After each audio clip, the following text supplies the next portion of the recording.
evening, everyone. I'd like to call to order the Independent School District 624. Would the clerk please call the roll? Wilson. Here. Beloit. Here. Chapman. Here. Ellison. Here. Fahey. Here. Mullen. Here. Newmaster. Here. All right. Would you all please stand and join us in the Pledge of Allegiance? Pledge allegiance to the flag of the United States of America and to the republic for which it stands, one nation, under God, indivisible, with liberty and justice for all.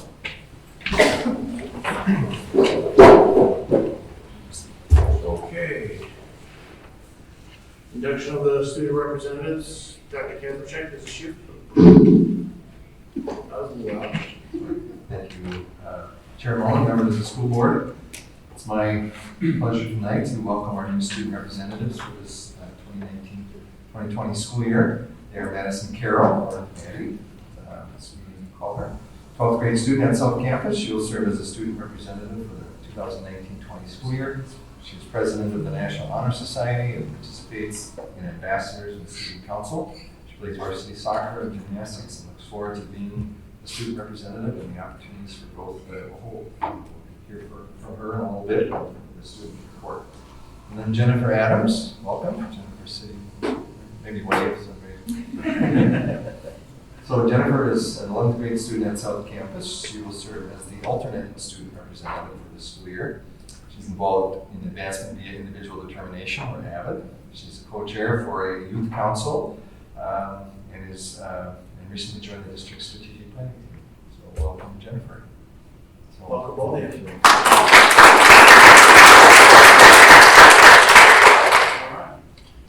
Before us, we've got an agenda for this evening. Is there a motion to approve the agenda? A motion by Ms. Allison, a second by Ms. Newmaster. Any discussion? All those in favor of approving the agenda, please say aye. Aye. Opposed, same sign. All right, we have an agenda. Also before us, we have a consent agenda. This is sundry items that typically come up before the school board on a monthly basis. One of the things that we're very thankful for is the generosity of the community, and this month is no different. So with that, I would like to, is there a motion to approve the consent agenda? So moved. Motion by Mr. Chapman, is there a second? Second. Second by Ms. Fahey. Any discussion for the consent agenda? Seeing none, this will require a roll call vote. Wilson. Aye. Beloit. Aye. Chapman. Aye. Ellison. Aye. Fahey. Aye. Mullen. Aye. Newmaster. Aye. All right, we have a consent agenda adopted. This is a portion of the meeting that we open up for public forum. Any members of the public wishing to speak or address the school board typically would ask you to fill out a white card that is over there on the table. Not seeing no white cards, is there anybody from the public that would like to speak? All right, seeing none, we will move on to our first informational item, which is C1, which is the opening school report. Dr. Kazmierczak. Kick it off. Thank you, Mr. Mullen and members of the board.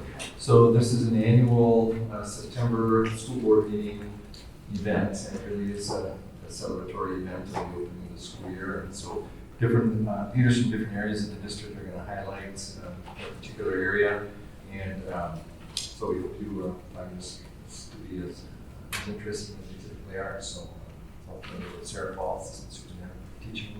Welcome, Ms. Paul. All right, thank you, Chair Mullen, Dr. Kazmierczak, Ms. Carroll, and members of the board.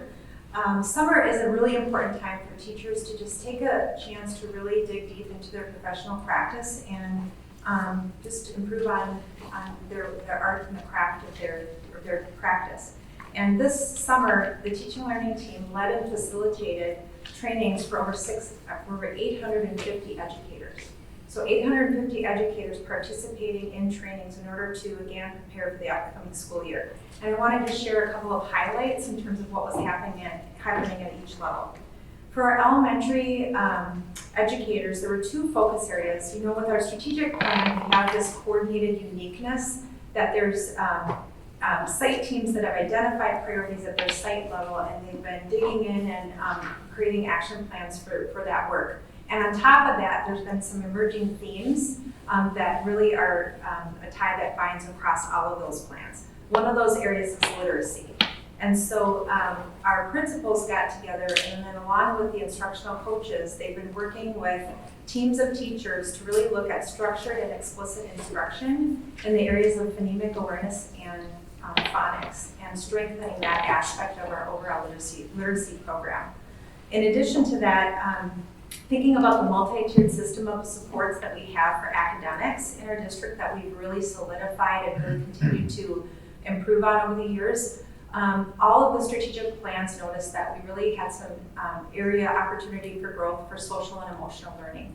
And so one of the opportunities that happened in partnership with Student Support Services is that we partnered with 916, and every single site brought together a team that all were participating in a training that is going to follow through the trainings that are happening as the school year starts in order to get some more systems in place. And then another opportunity was with our community ed department, partnership there around a grant, the SHIP grant for active recess. And that training was for paraprofessionals and extended day staff in order to really encourage physical activity and decrease behaviors and injuries on the playground. And then the third area had to do with equity and access to opportunities. And again, being mindful that we wanted to really support the coordinated uniqueness that was happening so that each site team's plan could really move forward with robust actions moving into the school year. For middle school, one of the main focuses again was literacy. And we want our middle school students to really be resilient readers. And we want them to have a toolkit of strategies so that they know how and when to best use the strategies that they have to apply their skills in reading and then in writing texts. And so teams of teachers got together for some training for that. And then across middle school and high school, a continued priority of ours is AVID, advancement via individual determination, which is a college and career readiness program that we've had a chance to talk with you about many times, and we have growing participation in that, as well as going to school-wide efforts to make sure that all students have access to that programming. And you'll just notice a lot of conversation, structured movement, and student-centered teaching practices that AVID brings to all of our classrooms, which we're really excited about. And then at the high school level, in addition to AVID, there was a lot of work around course enhancements and new course development, and you'll hear about that a little bit more in upcoming presentations.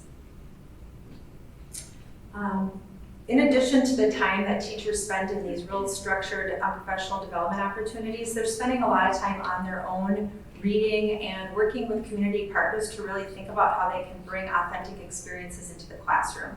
And a couple that I wanted to highlight for you. We have a teacher at Birch Lake Elementary who saw some exciting programming happening at Lincoln Elementary in terms of this program called Genius Hour. And so those two teachers worked together over the summer, and they're replicating practices that they see in one building into their building in order to increase student engagement and excitement around learning. Another thing that we've talked about in the past is at Willow Lane, we saw a lot of success through a grant we had through the Alive program. And the Sauer Family Foundation was generous to provide funding for that program over 3 years. That program is now being replicated in 2 of our other schools with a grant this year of over $300,000 that will support programming at Baptist Heights Elementary and Birch Lake Elementary. So we're excited to see some of these really good practices. We're learning from each other and making sure to find ways that we lean into what's working and bring those practices across to other schools. And then this other picture has several community partners that are coming together to really look at a common agenda that each of the different entities have a priority that by working together we can actually all fulfill our missions in a better way. And so we're going to be talking with you about some of those programs at our next work study, but this picture is around a partnership that has to do with sustainability. I'm excited to share more about you as that unfolds. And then, of course, all of this is in preparation for students to be coming back to school. And we all know that back to school is a transition for every student, whether you're moving into a new grade level, moving into a new school, moving into a new community. And we know that the back to school is all about relationships, relationships, relationships. And so some of the things that we put into place, such as welcome back conferences, again, highly received by families and students and teachers as a really effective way to focus on a strong start to the school year. And then we have our web program in the middle school and Link at the high school, just to name a few things that we do to make sure that students are supported in their transitions. One of the things that we all know is that learning does not start and end with the school bell. And we take great pride in the work that we do with our co-curricular activities. And so Brian Pelican is going to come up and share a little bit with you about that.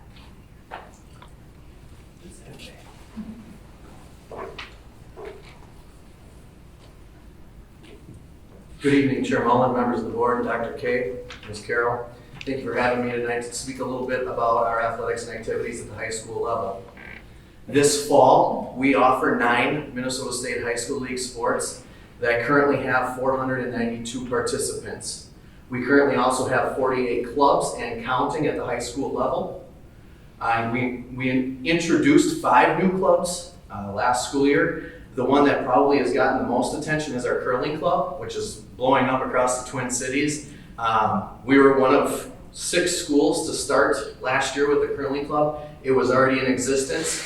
And in our first year, we were the biggest in the north suburbs. And our curling club advisor is now kind of taken over, Mr. Walford, for the organization. They meet up at Blaine a couple days a week, and we've got 42 kids that signed up last year. So it got large quick, which is really exciting because our goal with our clubs and our athletics is to get as many kids as possible involved in school outside the school day. So that was a couple of exciting things going on for us last year. Looking forward to new things to come and more participation this year. Every year I meet with my coaches a couple of times a year, my head coaches, once in the fall and once in the winter. We get together, we try to get together here in the boardroom. As you can see, we're upstairs for the fall PD. This was just from this fall. All head coaches are invited into this, and it's just a time for us to get together. Everybody's got busy lives, everybody's got a lot going on. And so it's a nice way to get almost everybody, if not all of our coaches together to just meet a couple of times and go through some professional development. I bring in an organization called Positive Coaching Alliance, or PCA.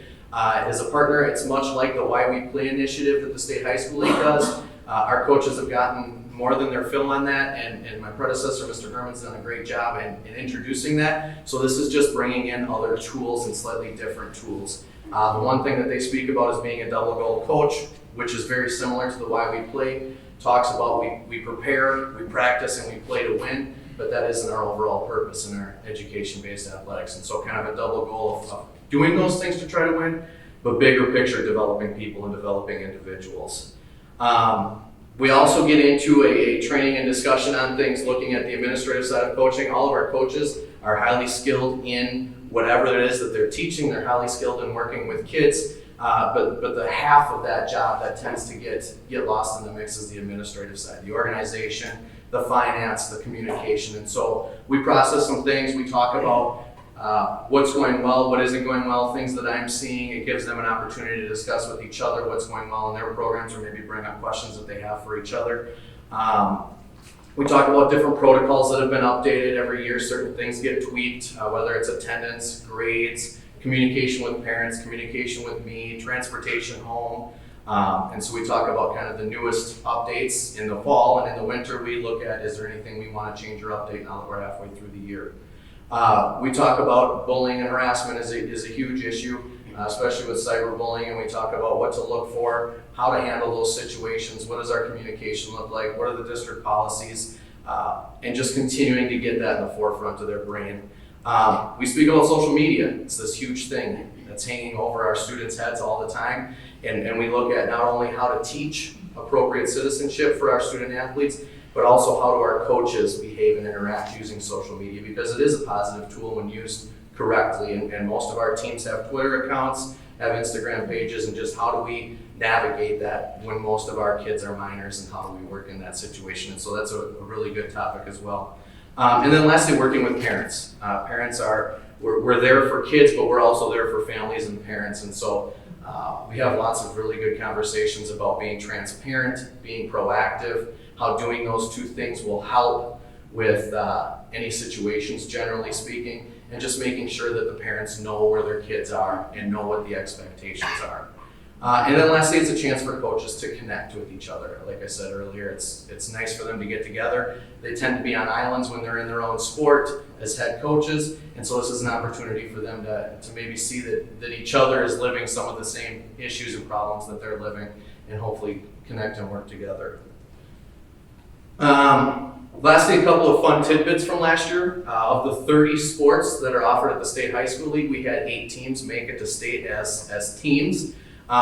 We broke 9 girls' track records last spring. Unfortunately, most of those records had graduated last spring, but that was a pretty cool thing to have 9 individual records broken in one spring.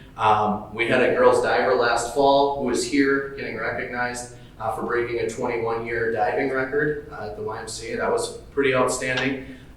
We had 15 separate individuals beyond the teams participate in a state tournament. We had 21 other individuals identified as all-state, so in most of our sports, you can be identified as one of the top athletes in your sport in the state without actually having your team participate in that state. So we had 21 individuals named all-state, both athletics and fine arts. So the fine arts is also for the State High School League sponsored debate, speech, and music. We've got music as well. We hosted the SEC Music Festival. I don't know if any of you had the opportunity to come to the all-conference concert, but we had the all-conference band, choir, and orchestra from every school in the conference performing that night. It's a huge, huge ordeal that we are privileged to host once it will be 10 years now that Irondale is in our conference. We had about 1,200 kids at South Campus during the day, going through sessions, working with clinicians, and then it concluded with that all-conference concert at night. That's a pretty cool experience. If you didn't get to it, it happens every year. It's at Woodbury, and it's usually the first Monday in February. And then lastly, we had 14 seniors last year sign national letters of intent. Those are student athletes who sign letters to participate in the Division I or Division II level on scholarships. So they're actually going on with their athletics and getting some scholarship money to do so. So lots of good things happened last year, lots of good things to come this year. Any questions, thoughts? Any questions from this group? I have a couple, if you don't mind. No problem. First of all, I want to say that I think that you do a great job, and I think that our coaches do a great job of teaching our student athletes. I'm just wondering, kind of in this process, I didn't hear you say anything about evaluation. Do we evaluate our coaches at the end of the season? Yes, yep. Every coach goes through. When I arrived, there was an evaluation process, but it wasn't concrete. It was quite subjective, and it seemed to be random. And I have stole and then tweaked an evaluation process that looks at 4 specific parts of that I think make up programs: academics, we serve our students, competition, and then participation and retention. And so I gather data of every single sport. I do that through administering surveys to our students at the end of the season. All of our student athletes are given a survey with 28 statements on it that they have to determine whether they agree or disagree, and I look at what percentage of those statements they agree with. Some of them are about their experience, some of them are about who they are as a teammate, some of them are about their coaches, some of them are just general about their opponents and the respect for the sport they participate in. I look at their GPAs, and we look at average GPAs. We look at how many incoming freshmen are coming out for a particular sport, and then how many are staying each year. Multi-sport athletes are becoming a huge thing, and so I look at what percentage of each sport's students are multi-sport athletes. And then lastly, I have a rating of competition that's based, they get points for, number of all conference. Did they increase their win percentage in conference play? Did they make it to a section final? And so I compile all of that. It actually becomes a GPA out of 4 points, and they determine whether they're excellent, proficient, and we use that as a talking piece. And so every coach starting last year, I started it fall of my first year with the boys and girls lacrosse programs just to pilot it, and it was fully implemented last year. So, and that's great. That's great hearing that. My other kind of piece to that is that I didn't hear you say, most of our sports, I think all of them have booster clubs. So do we include any feedback from the parents on the booster club? At this point, no, I did not. The next iteration that I'm going to do this year is I'm going to meet with my outgoing captains in every sport and have a candid one-on-one conversation with them. I think you get good information from the student athletes that are surveyed, and I think we will continue to get better information by speaking with the student athletes. I hesitate sometimes to involve parents because I think you get the extremes rather than getting an understanding of where the program is at, which is what I think we get from the students. Other questions, comments?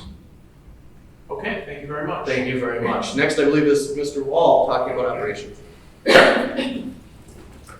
Sure, the transportation department is made up of 3 different crews. We have our nutrition services, our facilities and grounds, and then finally transportation. I'm going to talk first about transportation. No crew works harder than our drivers, bus aides, and office staff in the transportation department. They had a busy summer transporting kids to the multiple programs that we offered. In fact, Mike Trito, our transportation coordinator, is in the office right now refining routes, making some final adjustments to stops for safety purposes and so forth. The data tells the story about what our drivers and bus aides are doing every day. They drive, our district-owned buses drive 564,000 miles in a year. Our contractors drive over 1.1 million for a total of 1.7 million miles driven. We have a tremendous safety record, and it's because our staff and our transportation department take safety as their #1 priority. So we're thankful for them and thankful for Mike Torito and his leadership. Again, this year we are contracting with First Student. First Student runs the majority of our contracted routes. Rabine has a few routes, and then Halo, Twin Cities, and Treasure run vans and smaller vehicles for unique routes. And I'll turn it over next to Bridget Lane, our coordinator for nutritional services. Thank you. Welcome. Thank you. Good evening. So I'm here, some updates with nutrition services this year. Everybody is really excited, mostly about the new equipment that we've been purchasing, trying to maybe clean up some of our outdated equipment. So you'll see a picture of our brand new serving line over at Lake Ayres Elementary. So they moved from tabletop units to actual steam wells where they can keep the food warm as it's out there, and then you can just tell a beautiful display as the kiddos come through the line. Everybody was really excited on the first day of school over there when they got to see it. We also have installed 5 new dish machines. The oldest one we replaced was more than 30 years old.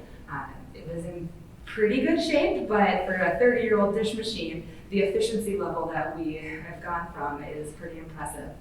We've also started installing some new steamers, sinks and doors, just bringing us back up to code. Again, we had 2 schools that still had wooden doors on their walk-in coolers, so we were able to replace those. And then 9 of our schools, so now all of our schools, have received Roboku food processors. So when you see roasted potatoes on the menu, they're no longer chopping them all by hand. They're very happy to be doing 50 to 100 pounds of potatoes through a machine. So everyone's really excited about that. We've also had the 2 grants last spring, so we have purchased 3 new milk coolers and some more self-service heating units for our high schoolers, kind of trying to bring them out of the school cafeteria experience and maybe more what they might see when they start moving on into college. So I had some great feedback on that. And probably what everyone is most excited about this year is we started a food donation program. So we piloted over the summer at 2 of our sites. And so what that is instead of extra food going into the pig barrel, it's now going to humans. So they package it up, they freeze it, they put it in the cooler, they send it off to be donated. Somebody comes and picks it up and brings it to a group home or a women's shelter or somewhere where it can actually be used. And so all of our cooks are really excited about that. I think our poundage was 700 pounds to date so far. Questions, comments? Swoley. I love the idea that the food's finally going to people instead of going in the pig barrels. Just from having worked at Hugo, just used to just floor me how much food was being thrown away because the kids are just so little and they're not eating and they're talking the whole time. So I think that's fabulous. Thank you very much.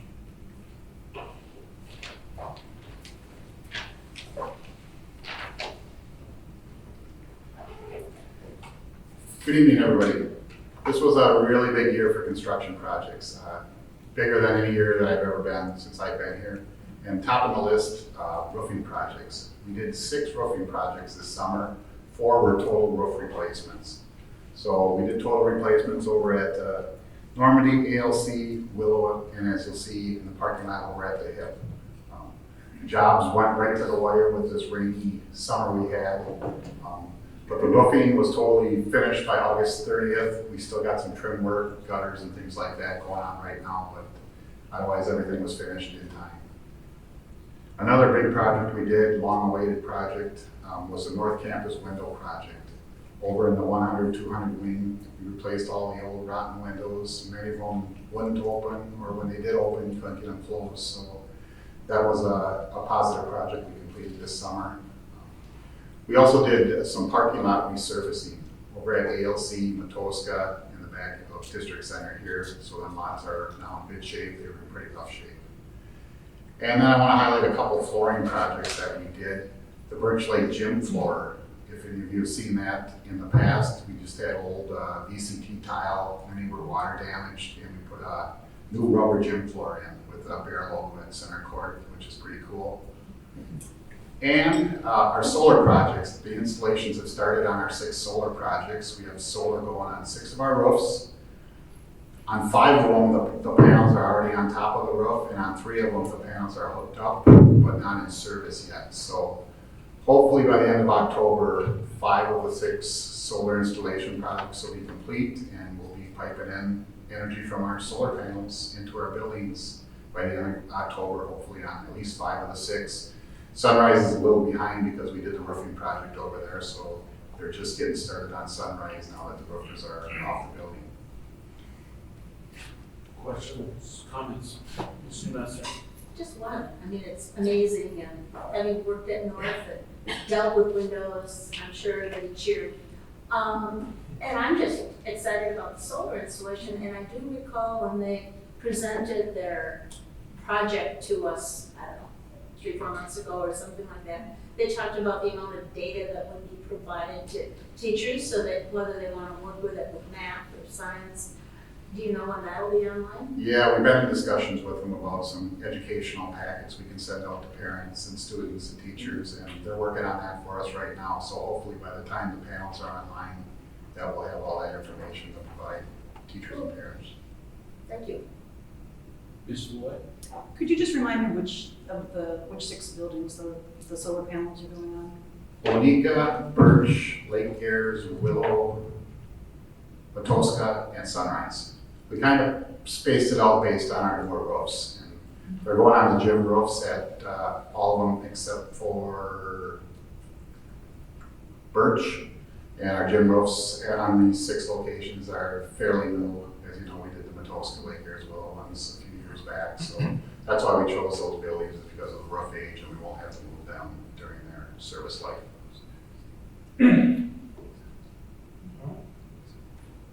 Other questions, comments, concerns? Thank you very much.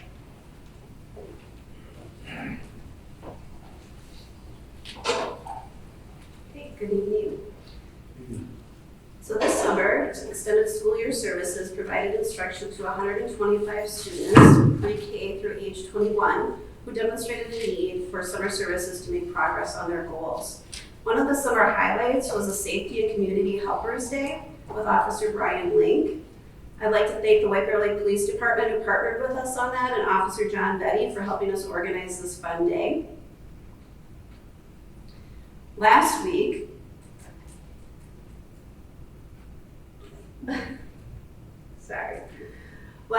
we presented on conscious discipline, and for all of our early childhood staff. And conscious discipline is a strategy of teaching and social emotional learning. And so the reason that we are implementing this is part of our strategic plan. And we're really excited about this because we're also going to offer this training to parents in October, as well as all our childcare providers in our community. And the next thing that we're going to talk about is a new career pathway experience for our transition education students. So we're really excited. We were able to purchase an AP laser with some of different funds through third-party billing as well as with the foundation. And we are going to be implementing that this current year with all our students at the Transition Education Center. And what we'll be doing is we're partnering with Putnam Farmhouse Style Furniture, and they're cutting the boards for us. And then our students will be working on that, and they're going to be taking orders for this holiday season. And they're going to really work on some of their different skills around their career and entrepreneurship class that they're going to be having. Any questions? Question, so, The conscious discipline program, is that specifically for young students, or do they have programs that are geared toward older students as well? Yeah, conscious discipline can be through the elementary ages too, so some districts do implement that. Right now, we're implementing it with the early childhood just because some of our elementary schools are already steeped in some social emotional learning practices, but we see something like that continuing on as we're partnering with elementary and early childhood and some of the different initiatives that we have coming forward. other questions, comments, concerns? All right. Thank you very much. Thank you.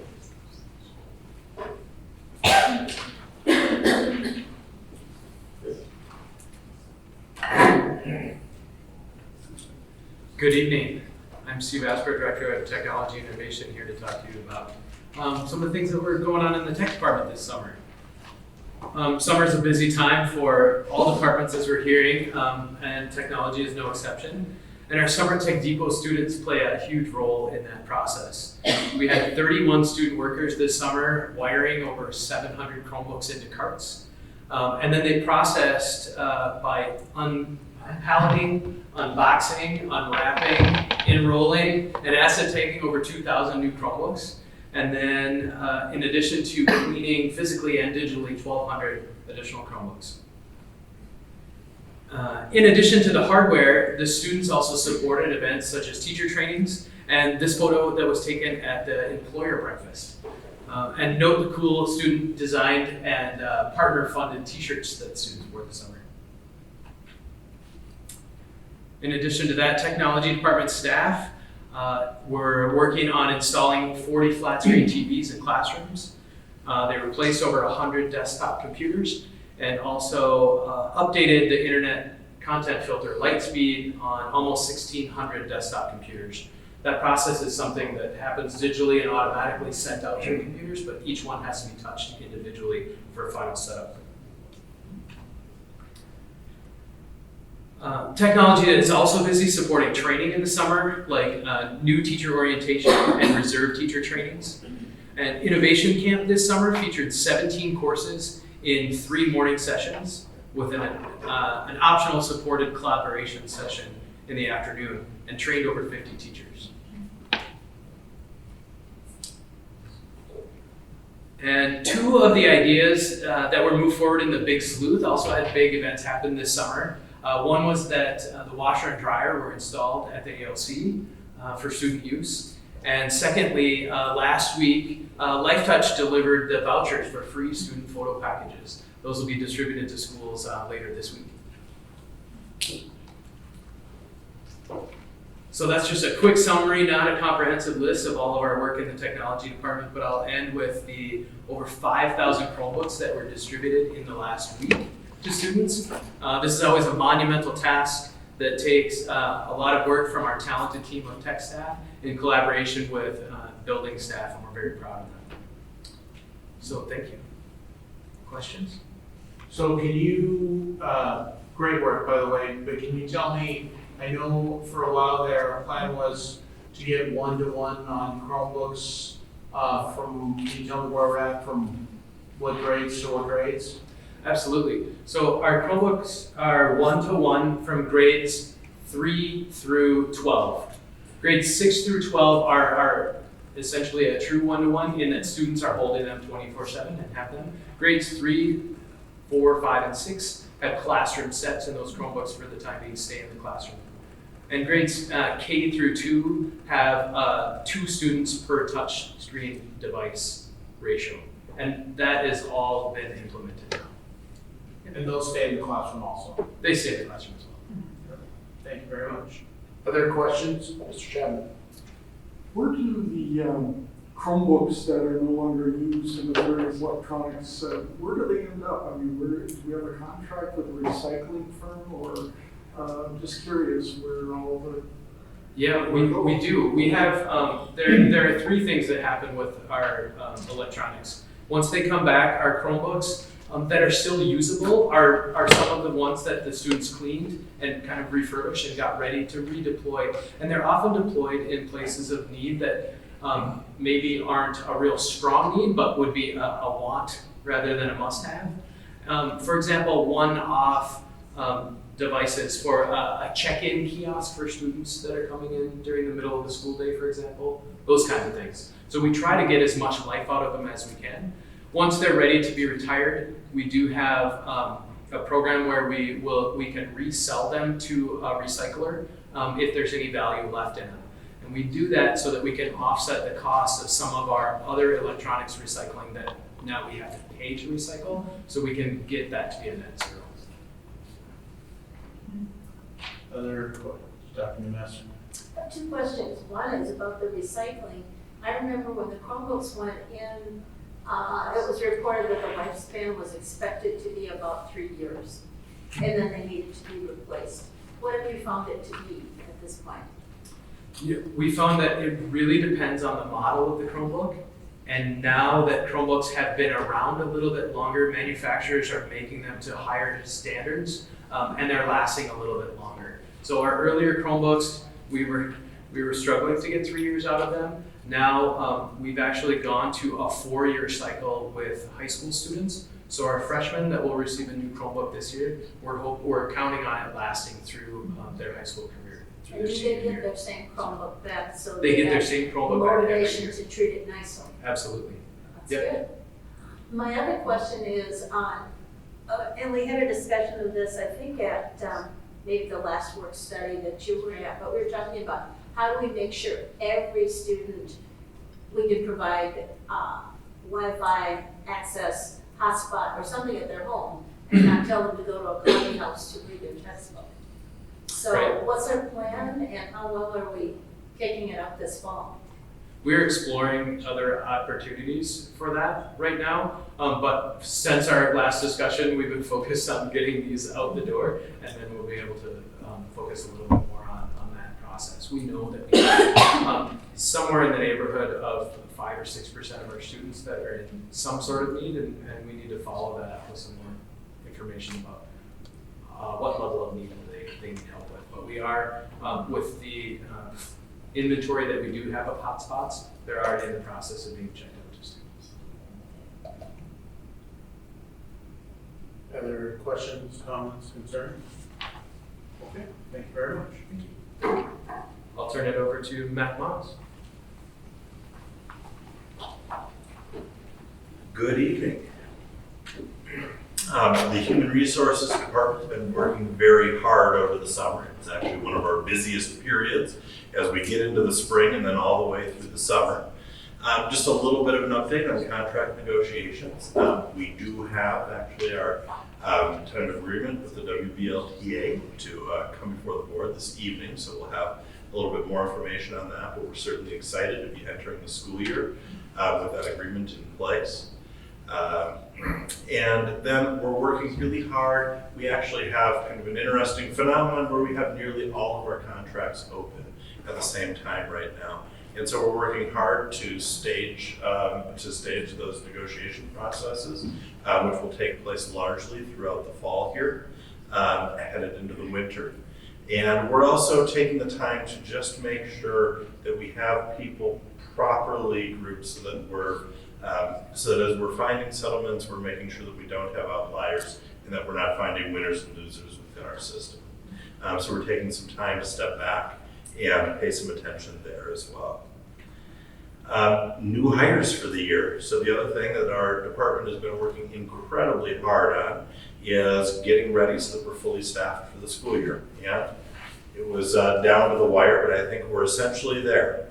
So you can see we've got almost 98 new employees, and these are just our full-time or our permanent employees in the district. You can see there that we had administrators throughout the district working incredibly hard through their hiring practices to bring in new staff members, whether those were teachers, paraprofessionals, clerical employees, that kind of come in with that common denominator of being here for the right reasons and being able to build really strong relationships with our stakeholders. So we've had a focus there. We've also really taken some time to look at some new strategies in order to see that we continue to make strides so that our students see themselves in the staff and faculty that they're working with throughout our system. So that was certainly an emphasis and an effort that we put some thought into and changed some practices around as we went into this year's hiring season. So a huge thank you to my staff that worked incredibly hard over the summer and as we're approaching the fall here, and a huge thank you also to all of our building and department and program administrators that worked so hard to make sure that we've got wonderful people to deliver our service and work with our kids as we start the school year here. Questions, comments, concerns? Mr. Chapman? Yeah, in terms of staff, persons of color, how did we compare this year as far as the incoming group compared to other years?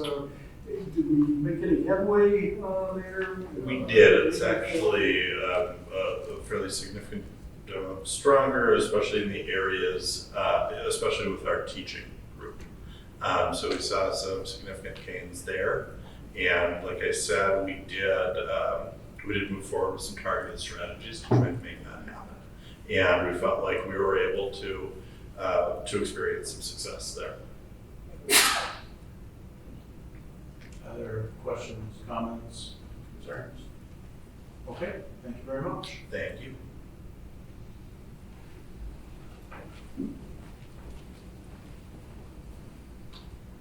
Good evening, Chair Mullen and members of the board. I'm here tonight to talk about Community Services and Recreation Department. As you are all well aware, we're celebrating a lot of milestones in the district this year, and if you've seen our catalog in your homes this year, we're celebrating 65 years of the Rec Department as part of White Early Gary Schools. So in celebration of that, I did find it really fitting to wear our iconic Rec t-shirt here tonight that has been there since that originated 65 years ago. So let's dive right in. So our early childhood education program, today was our first day of our 1920 programming, so we welcomed all of our early learners to our buildings. Currently have 138 early childhood family ed students and 290 pre-K students total, with additional ones on waiting list, so we are proactively seeking additional locations within the district to meet the needs of finding spots for those children. Our screening started in August.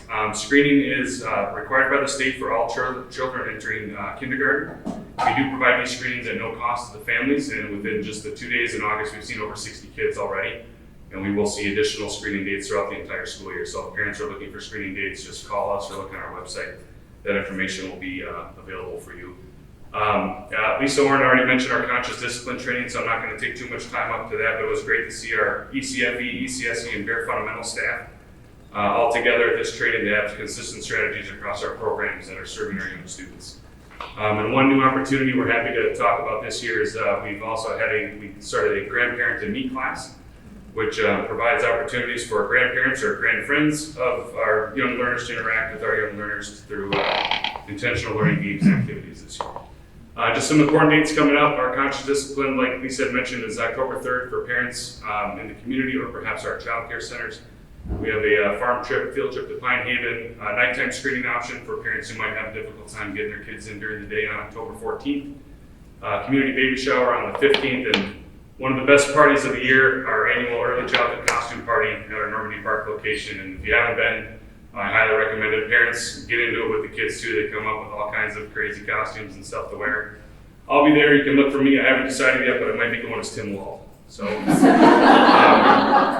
our out-of-school time programs, you can see that our numbers compared to this year, last year, continue to go up. So we're very excited to see that. We did add an additional Bare Fundamentals section as to meet that demand as the year approached. And for those of you that may not be aware, our Bare Fundamentals program is an all-day pre-K option for our 4-year-olds. It's technically not under the early childhood section, right now, but it is an opportunity that we offer for those parents that are looking for that all-day option to provide that variety for parents that need it.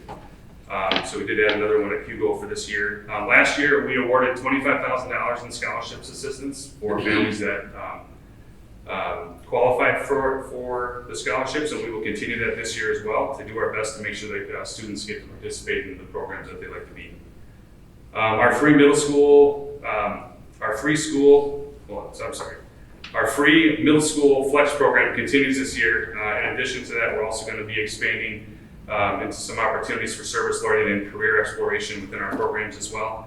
Currently in our catalog, we have over 76 offerings for youth enrichment opportunities for kids. So if parents are looking for something new with their kids or something that meet their child's interest, please look in our catalog or go online. I guarantee we have something to fit their need.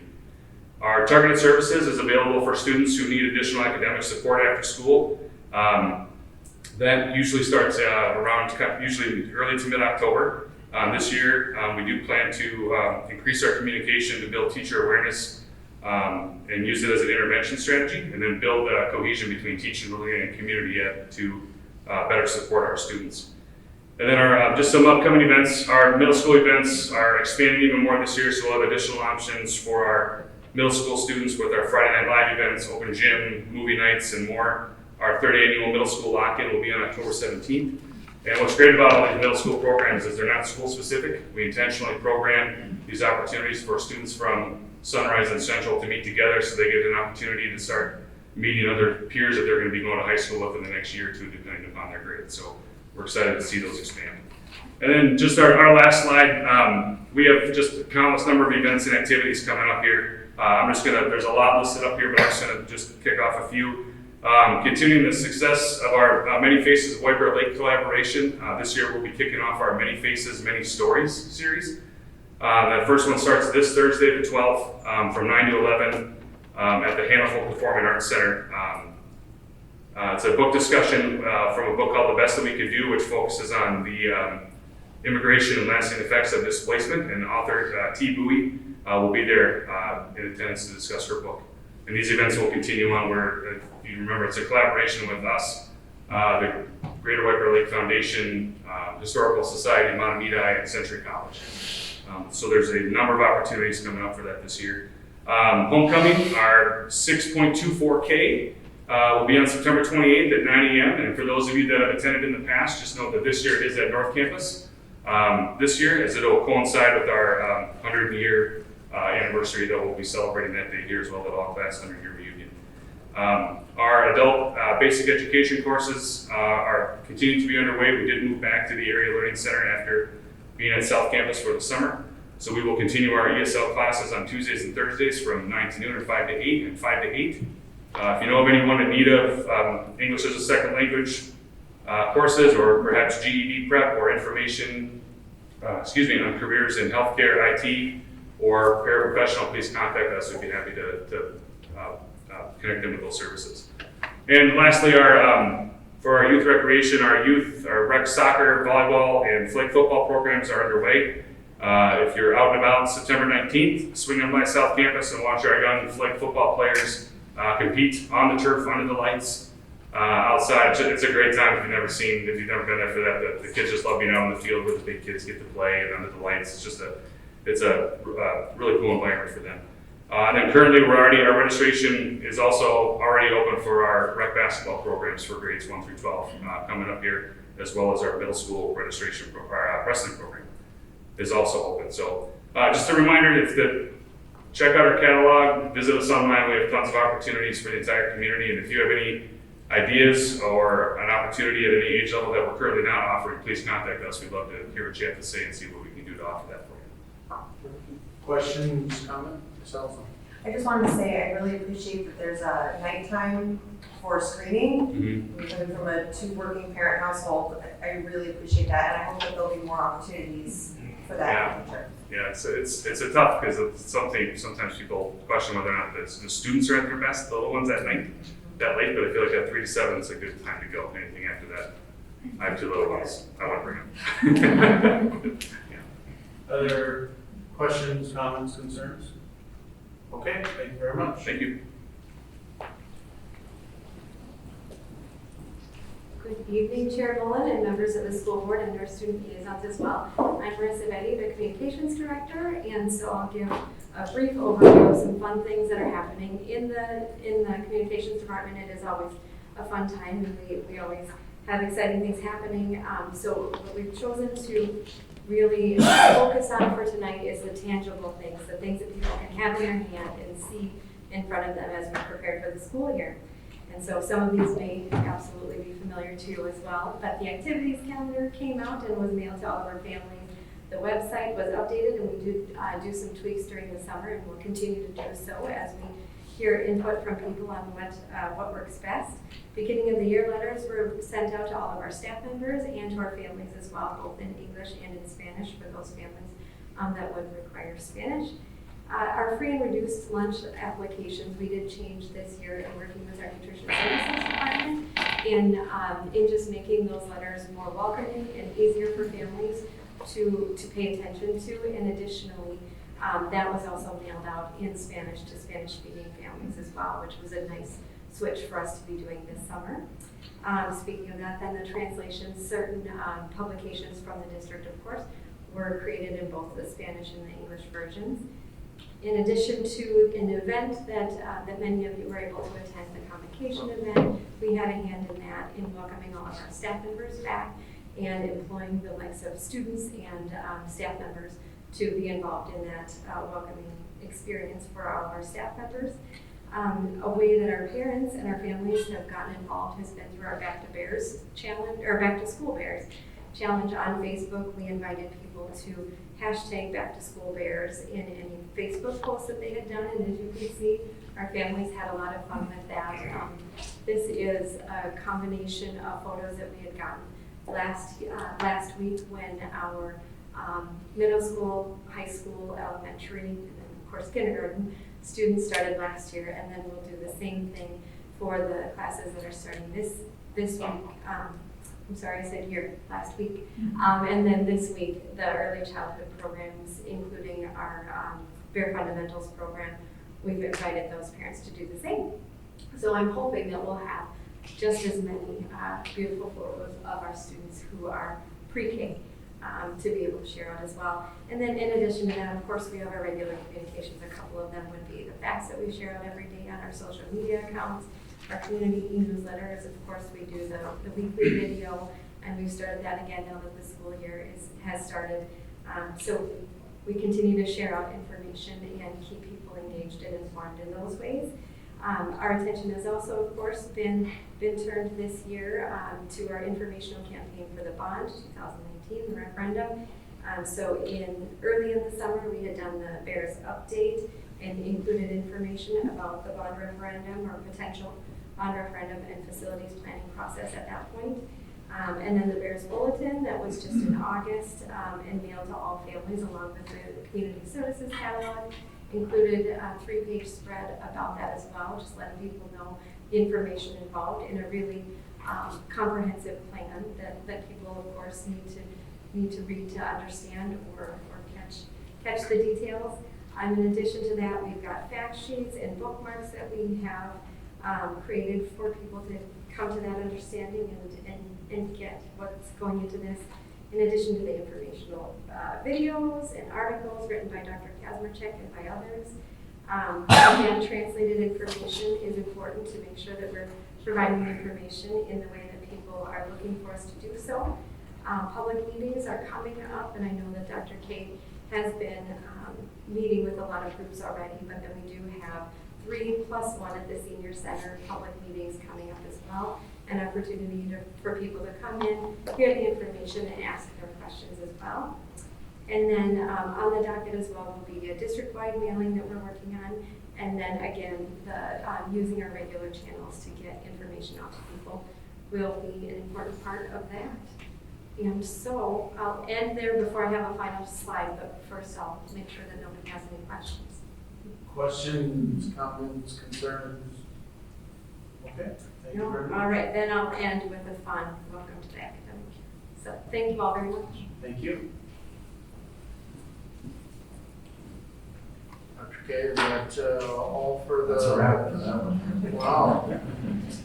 I just want to great start to the school year. Just want to thank you all for your work. I mean, I know that there's a lot that goes into getting everybody back into school, and I've been hearing a lot of positive things, so thank you all for everything you've done to help prepare the district to head back to school. And I'll speak for my household and say my wife is extremely happy that the kids are back in school. With that, we can move on to our next informational item, E2, which is an update from the White Bear Lake Area Education Foundation. Is that Dr. Carey? Yeah, so I can welcome Andrea Locknow, President of the White Bear Lake Area Education Foundation, and Don Hain, the Executive Director, and they will share some important information with us. Good evening, Chair Mullen and members of the school board. Andrea and I are excited to be here. Andrea has been with the foundation for quite a few years, but she is in her maiden voyage as our board president, and we're really fortunate to have her. So we wanted to just tell you a few things in the last school year. Of course, we're entering the new school year and lots of great grants and things coming up. Last year, we granted about $160,000 in the form of grants and scholarships to students and teachers. It was a great year. And there's just a couple that I wanted to tell you about. There's a gazillion actually that I'd like to tell you about, but one of which is a Brocious grant. And if you're not familiar, that's a teacher classroom grant. And sometimes we'll get about $90,000 of requests from teachers, and we have maybe about $25,000 to work with. So it's always a conundrum. We try to grant as much as we can. One of them that was kind of exciting, the board was really excited about, was Central Middle School Special Ed teachers. That was Susan Hicks and Lisa Olson submitted a grant for what they call Kernels for Kids. And it's very cool. So we granted the request, and it allows about 50 special ed students to have hands-on opportunity to develop work-related skills. They're selling popcorn. So they're popping the popcorn, they're wiring the popcorn, they're doing the accounting around it. So it's basically a small business, and everybody has a hand in a piece of that. You know, their marketing. And so they sell that popcorn to Central and the district center. So that was a fun one, really productive, and it's great to see the kids interacting and how they develop and where they find their niche with that. So that was a fun one for Brocious. Another one is our Glassroom grant, and that is teacher professional development.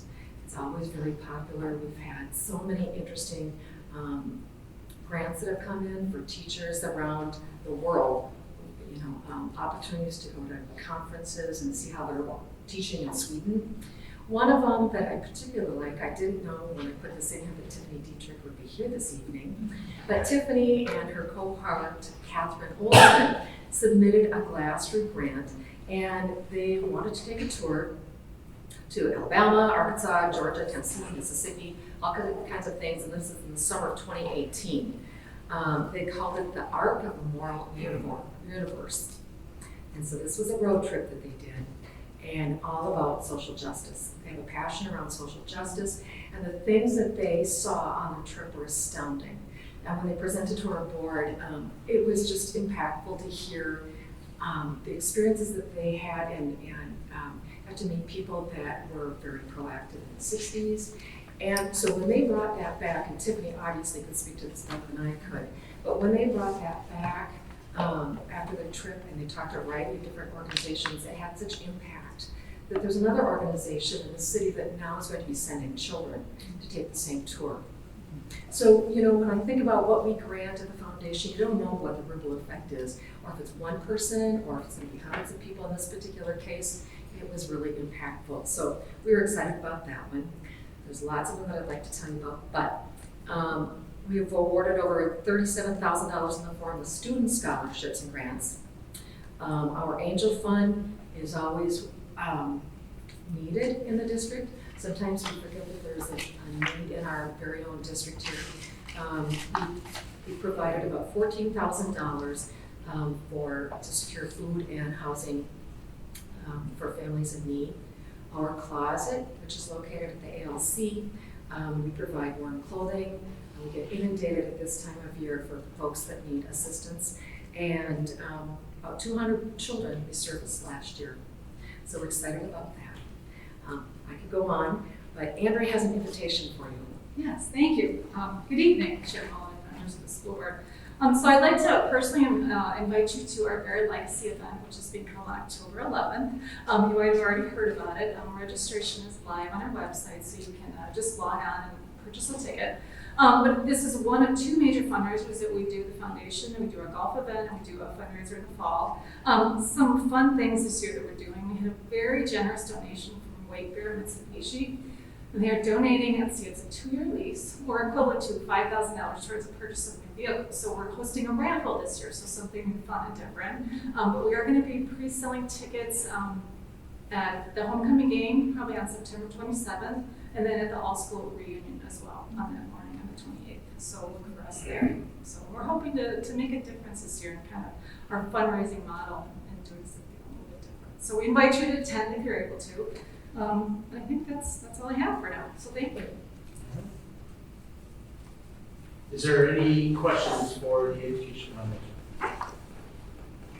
I just want to say personally for me, thank you very much for your work. It really means a lot, and we're very grateful to have you doing that work, so thank you very much.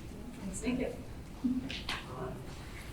We'll move on to our next informational item, E3, which is the superintendent's report. Dr. Kasperchak. Thank you, Chair Mullen, members of the board. Well, we enjoyed welcoming students back for the 2019-2020 academic year. Elementary and secondary students began last week, and our early childhood programs begin this week. Throughout the district, there were many excited smiles as young ones entered our front doors after a summer vacation, or in some cases for the very first time. We wish all of our students a terrific year. In addition to our weekly e-newsletters and usual information share-outs, we invite you to enjoy 2 624 inspired initiatives on our district Facebook and Twitter pages. So every Friday, the district will post a video update of the week in 62.4 seconds, and every morning, right around 6:24 a.m., we will share district facts on the district's Facebook and Twitter pages. District community members age 65 and older are invited to apply for our Senior Activity Pass, which allows free entry into a variety of activities for entertainment, home athletic contests, concerts, and theater productions, to name a few. If you'd like a pass, stop by the Community Services Office at District Center or the Senior Program at Normandy Park Education Center to pick up a free activity pass. Excuse me. All right, mark your calendars for this year's homecoming week, September 23rd through the 28th. A variety of activities are planned for the week, but a few community celebrations to be sure to mark on your calendar for Friday, September 27th. Excuse me.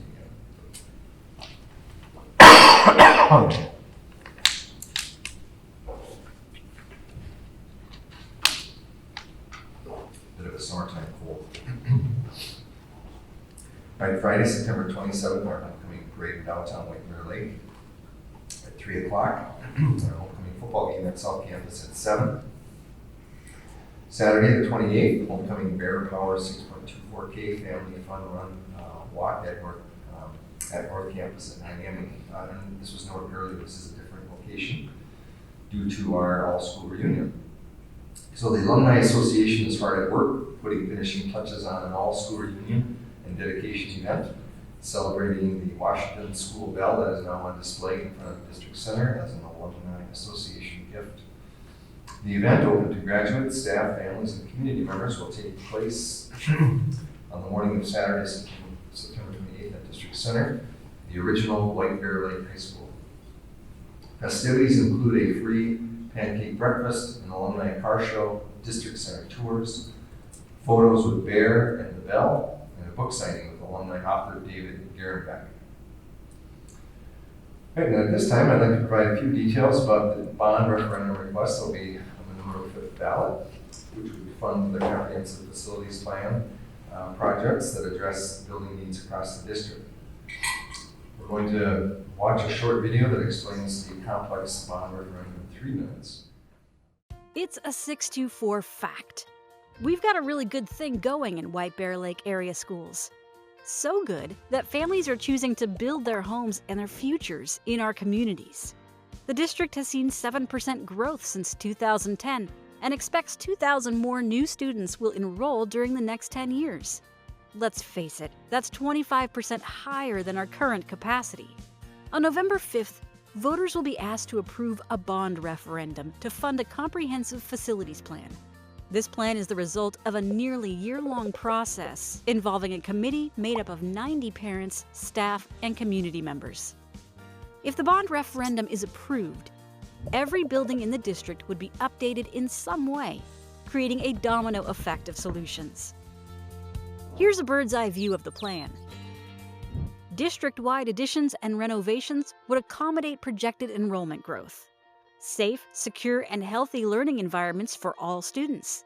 Increased opportunities for students through a single, unified 9 through 12 high school experience. And flexibly designed learning spaces to support student-centered instruction. It's important to note, the average age of our district buildings is 50 years old.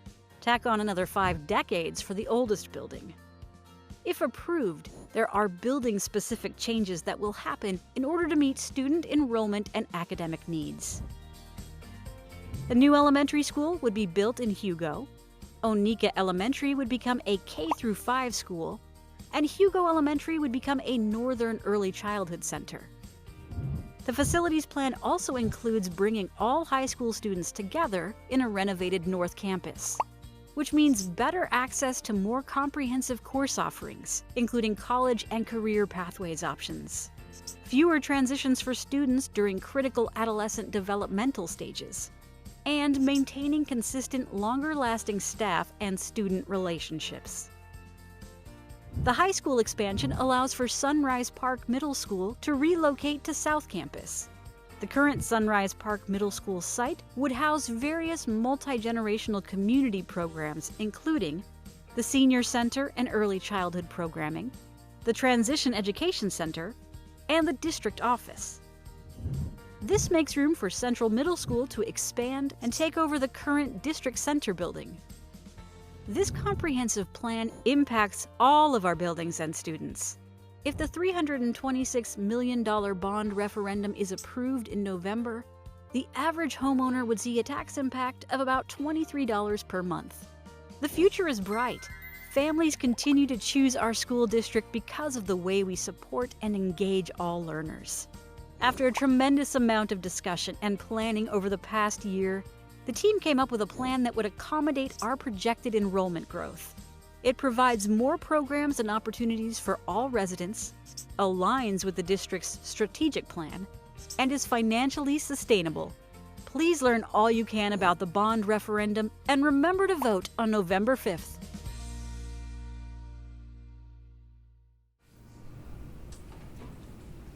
All right, so that was the what video, and then in October we will show the why video, regular board meeting. So I've enjoyed invitations I've received from throughout the community, different organizations, to share information about the bond referendum, conversations with groups such as the Chamber of Commerce, Rotary, BHEDC, and city councils have been rich in dialogue and energy. So we will continue to attend meetings as invited and look forward to those conversations. I want to note a couple of things. Again, Ms. Betty noted these earlier, but I want to take a moment to talk about them briefly. Our bond referendum public meetings will take place in late September and early October. So 8:30 a.m. on Tuesday, September 17th at the Senior Center. 7 p.m. on Tuesday, September 24th at District Center. 7 p.m. on Wednesday, October 2nd at Hugo Elementary. And 7 p.m. on Thursday, October 3rd at Douglas Heights Elementary. So we hope community members attend the meetings to learn about the bond referendum and ask any questions that they may have. The bond referendum website, www.isd624.org/bond2019, will continue to be the best place to find most current information. All right, and with that, I'll turn it over to our newest, well, you're not exactly, you were the alternate last year, because you first report, so turn it over to you. Big welcome back to all students and staff for the 2019-2020 school year. We kicked off the new school year with the start of fall sports. In the home opener, our football team showed exceptional teamwork with a big win to score 46-6 over Anoka. Also sharing the spotlight, our boys cross country team took first place in the Rosemount Invitational. Our girls soccer team took on their neighborhood rivals, the Montmagny Zephyrs, and came out with a 2-1 victory. All of our student athletes have been training hard and showing White Bear pride. Good luck to everyone in their upcoming games, matches, and meets. Auditions for the fall musical Aida started last Tuesday the 3rd, and everyone who auditioned showed true musical talent. Coming up soon at the end of September is our homecoming celebrations, starting with powder puff, football, and Sunday, and various activities throughout the week, including coronation. On Friday, September 27th, the homecoming parade will take place in the afternoon, leading up to the football game at 7 p.m. where the Bears take on the Eastridge Raptors. To round out the week, students are invited to the homecoming dance on Saturday, September 28th. Well, once again, welcome back everyone, and as always, go Bears. All right, thank you very much. With that, we will move into our first discussion item, D1, which is the 2019-2020 strategic planning, our priorities, excuse me. Dr. Kazmierczak. All right, thank you, Chair Mullen, members of the board. So at our August 26th work study meeting, we talked about our priorities for the year at some length. So I just wanted to recap those and what our priorities are for the coming year. So this was mentioned a little bit earlier as well, but the convergence of our building site plans and the district plan. So the district did a strategic planning process a couple of years ago. It was adopted by the board in the spring of 2018, and then last year, each building went through a strategic planning process as well. And there were a lot of similarities that emerged, and it was so that the fact that the building plans are supporting the district plan is a pretty remarkable development. So we talked about student-centered instruction being something that we move ahead with and continue to define and make sure we're moving towards. Also, our social and emotional learning emerged at our sites in addition to the district's plan. You heard a little bit about that earlier. And then our equity state as an example that emerged from the district plan, but also our buildings. Each building is touched on equity in some way. So that the fact that those things have happened are very encouraging, and that will be not only important for us moving forward. Also, our district strategic planning committee pulled together about a month ago and reviewed our existing strategic plan, and another strategy emerged from that process, and then just through the reality of what's going on with the bond referendum, for example. But imagining new concepts in learning and teaching at White Bear Lake Area High School, that's an important strategy as we move forward, bond referendum or not. But think about our split campus model and how we might be able to improve that, hopefully by pulling together under the 9-12 high school model. And then priority, obviously, we heard a lot about it during my report, is the bond 2019 referendums. That will continue to be a priority as well. So that was it. Just wanted to recap what we talked about in the work study meeting. So if you want to discuss more, great. This is a report out to the public. So what we're focusing on this coming year. Questions, comments, concerns? Okay, thank you very much.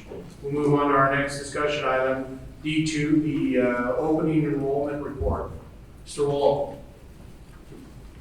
Good evening, Chair Mullen, members of the board, Dr. Kazmierczak, and Ms. Carroll. Each year, we bring to the school board after the opening week an update of enrollment. We pull the enrollment on Friday of the first week of school, right around noon, so we're pulling at the same time every year. This slide compares elementary data from the first week of 2018 to the end of the first week of 2019.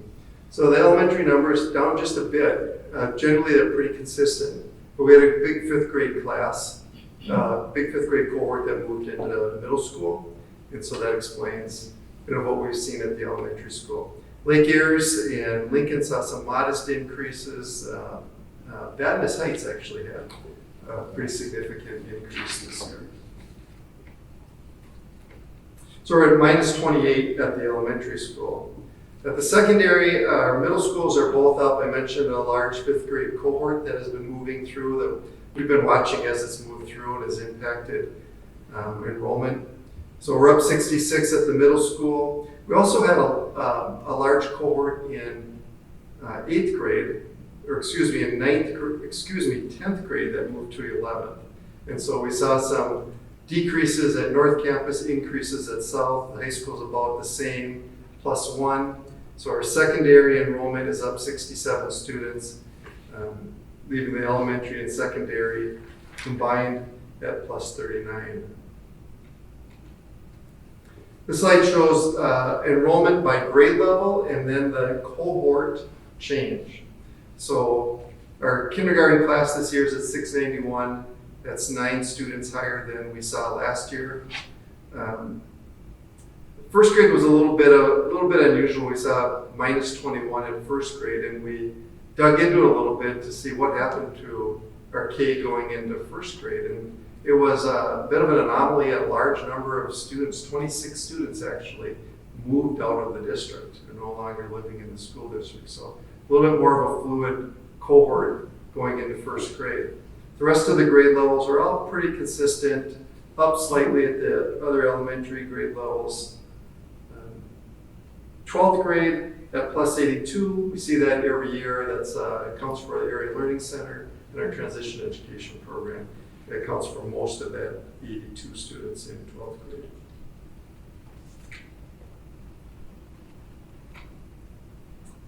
This chart we show you every year too. It shows an 8-year enrollment trend. We'd show you 10, but it doesn't fit on the slide. So going back to 2010 and 11 and 11-12, we were seeing minus enrollment through the 2012-13 school year. And then 2013-14, we saw our first increasing enrollment for a while, and that trend has continued all the way through the present.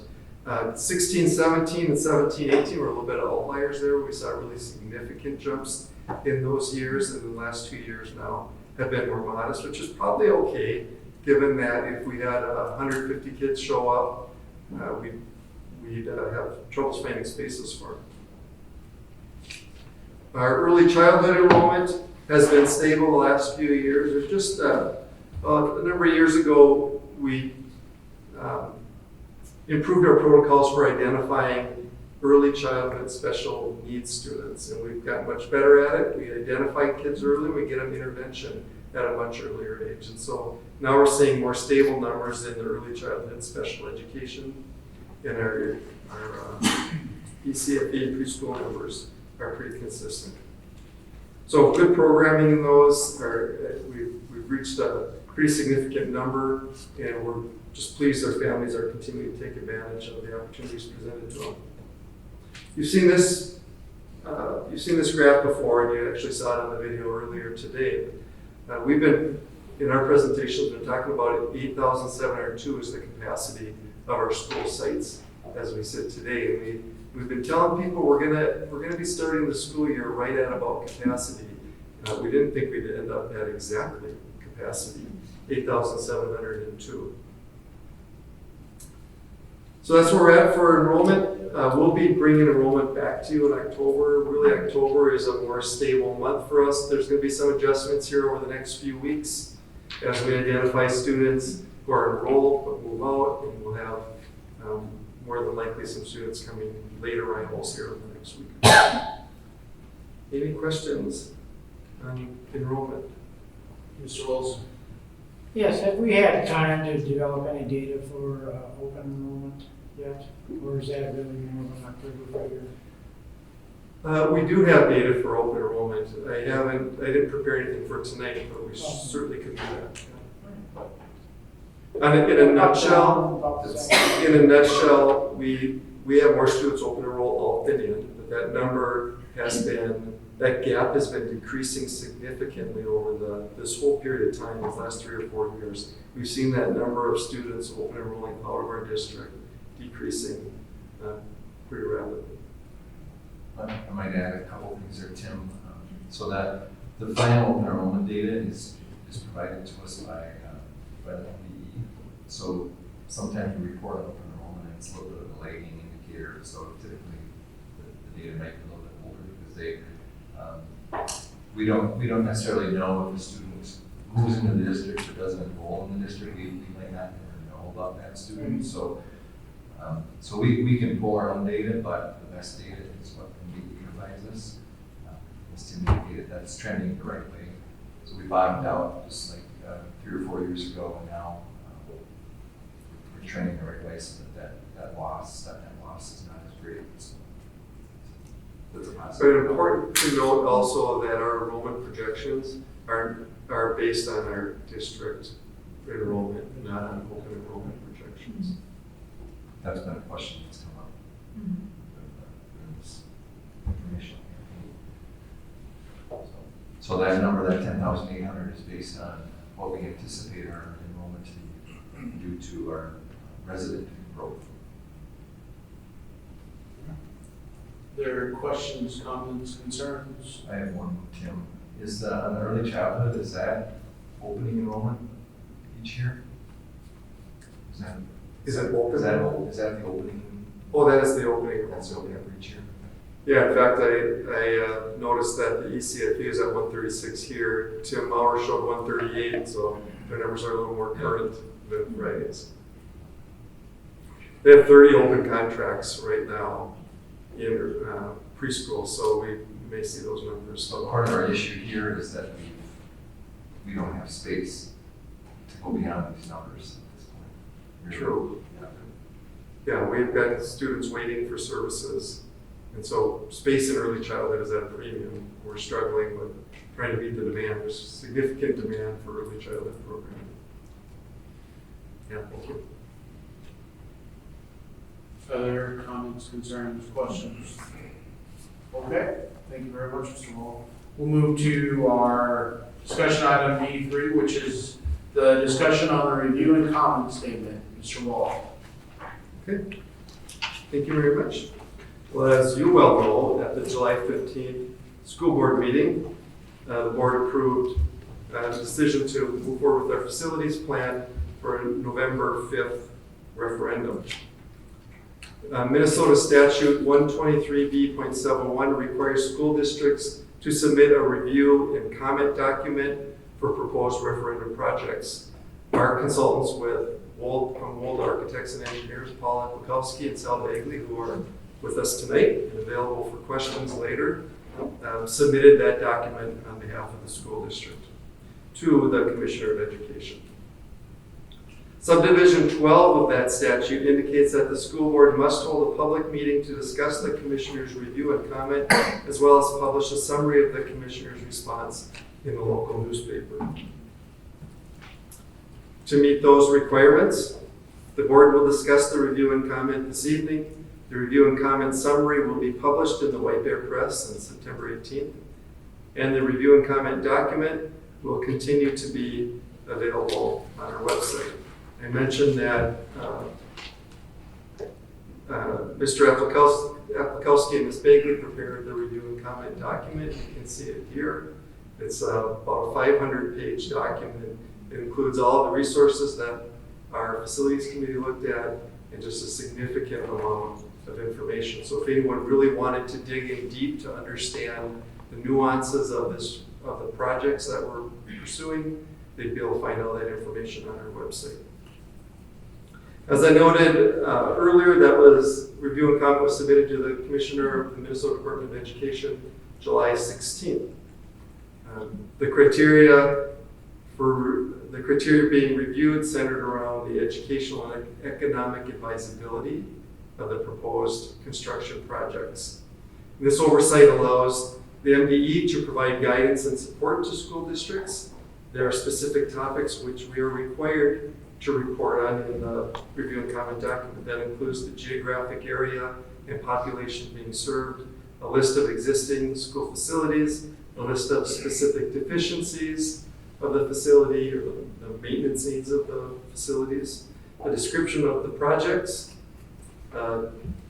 specification of the source of project financing, documentation obligating the school district and contractors to comply with codes and MDE requirements. We received a letter from the commissioner dated August 27th indicating her review and her response to our submittal.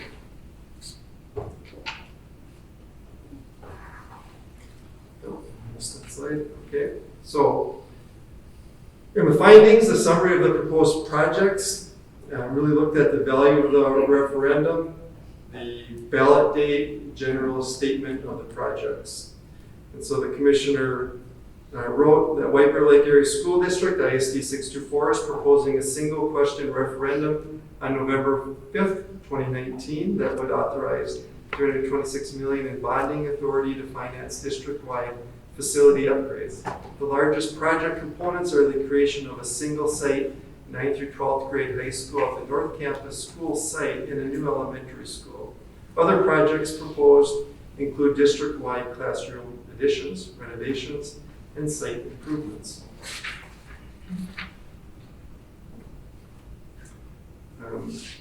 The summary of need, as defined by the commissioner, additional building space is needed to accommodate projected enrollment growth of an estimated 2,000 students over the next 10 years.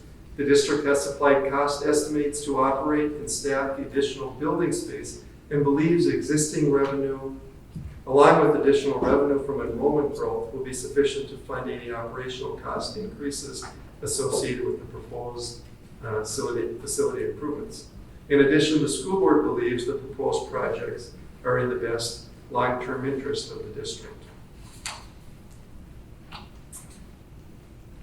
And then finally, in the commissioner's letter included in the board packet tonight, the commissioner noted, based on the department's analysis of the school district's required documentation and other pertinent information from sources of the Minnesota Department of Education, the Commissioner of Education provides a positive review and comment. So we are happy with the commissioner's review of our work, and we're very thankful for the 90 community members who invested a great deal of time over the past year preparing the recommendation. Obviously, the commissioner was pleased with our work, and she's asked for no additional documentation. So that is the review and comment. As I said, Paul Apikowski and Sal Bailey from Wold Architects and Engineers are here, and they're certainly experts in this field and can answer any questions, as well as Dr. Kasperchek and I. Just saying. Yeah, I was just gonna make a point, just so it's clear to the general public also, that the board has received that document previously and has had a chance to speak with Paul and Sarah at work studies. So this isn't the first time we're seeing this document. We received it and had a chance to dive into it. And I know as I was going through it, it is amazing the amount of work that went into the preparation. So thank you to all those people involved. And it's really a good feeling going into the bond referendum that it's been given a positive review and we don't have to send any additional information. So it means that people are doing their jobs and doing them exceptionally well. So thank you. Dr. Master.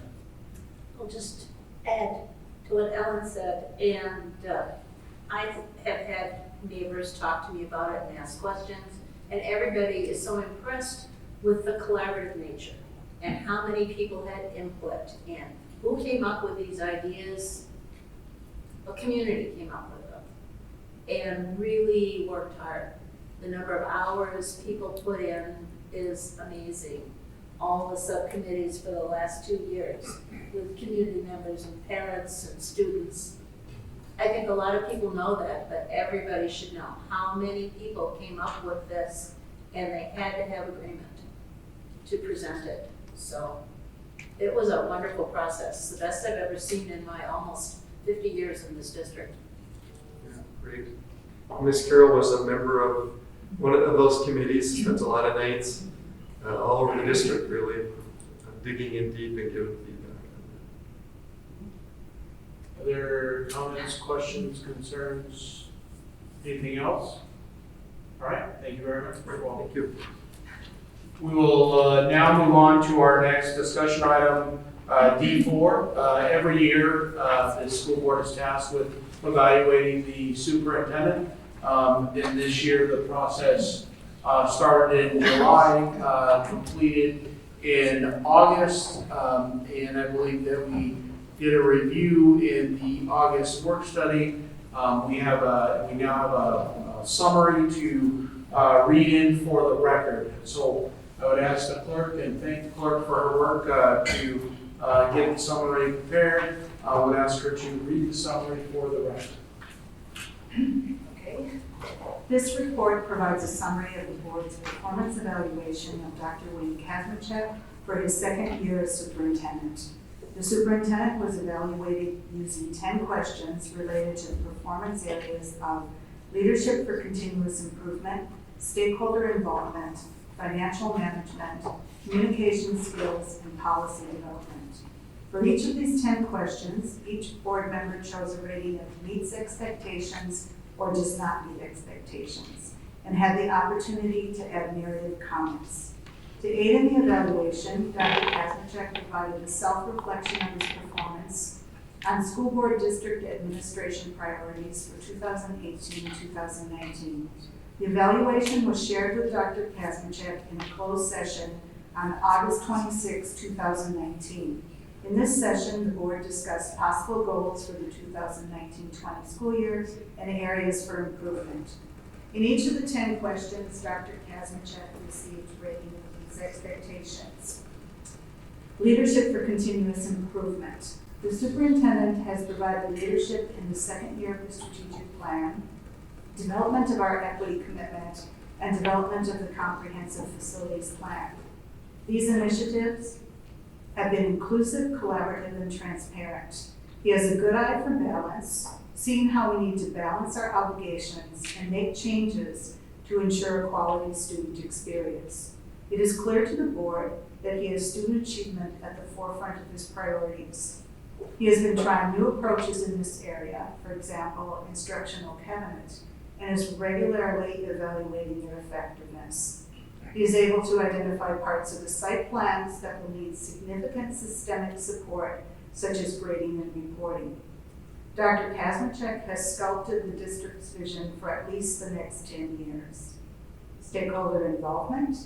Dr. Kazmierczak's inclusion of personnel from teaching and administrative ranks, as well as student, parent, and community members at large, speaks highly of his ability to reach people and get them involved in district initiatives.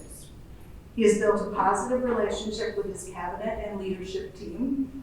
This is apparent through the topic briefings and interchanges with his management team members at our board and work study meetings. It is apparent that he values staff and student input and agency. Financial management.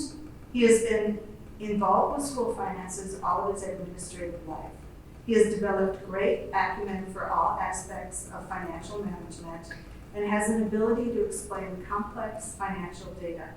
His oversight of the district's financial picture and resulting budget tightening during the 2018-19 year are evidence that he is working hard to keep the district fiscally strong. He ensures that the strategic plan is a key driving force for budgeting decisions. Under his leadership, the district has continued to receive financial management and reporting awards.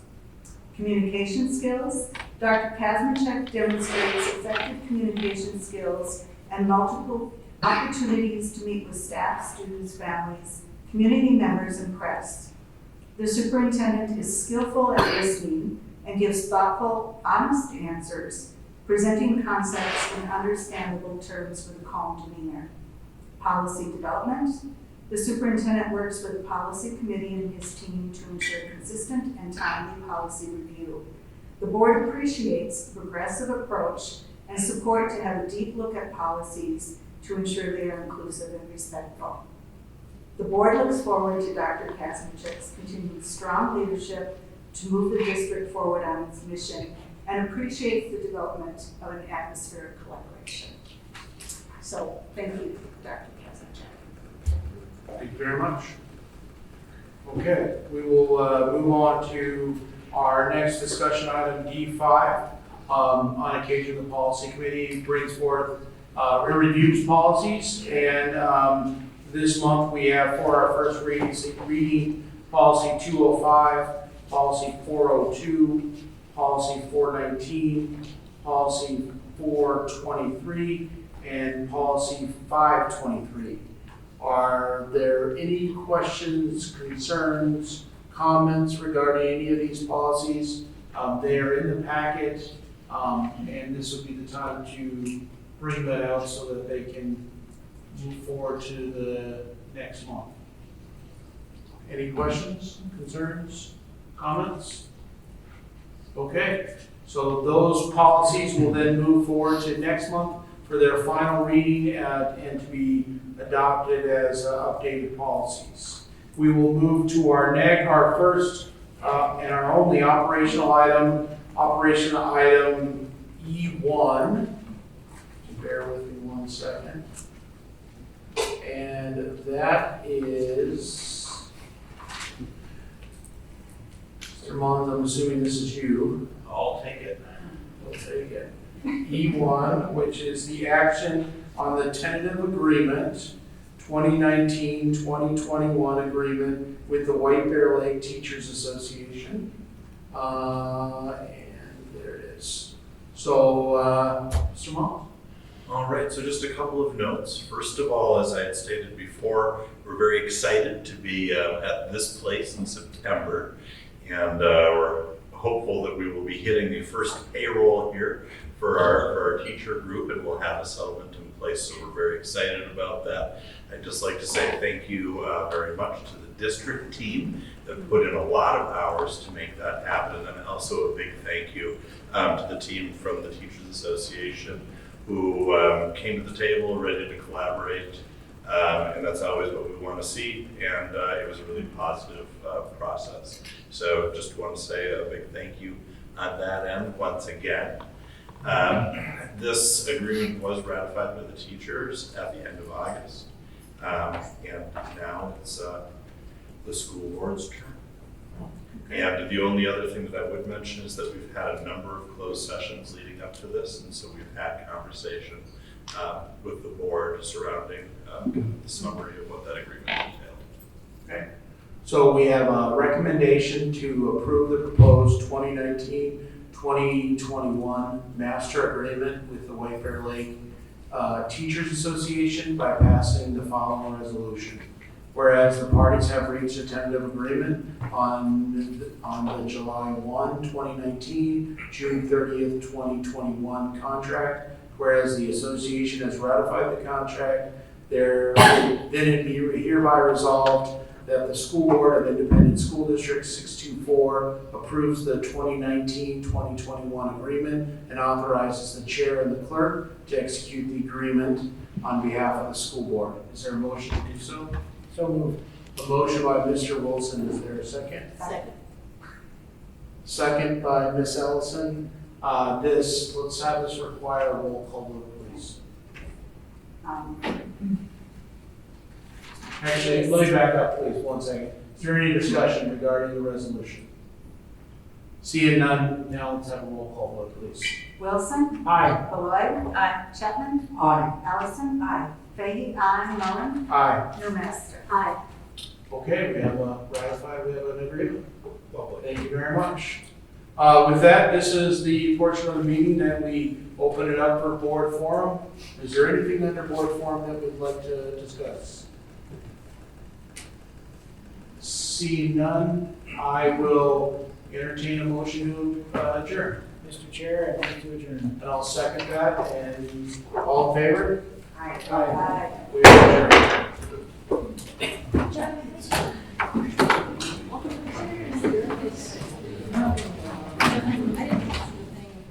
So you and I are on board.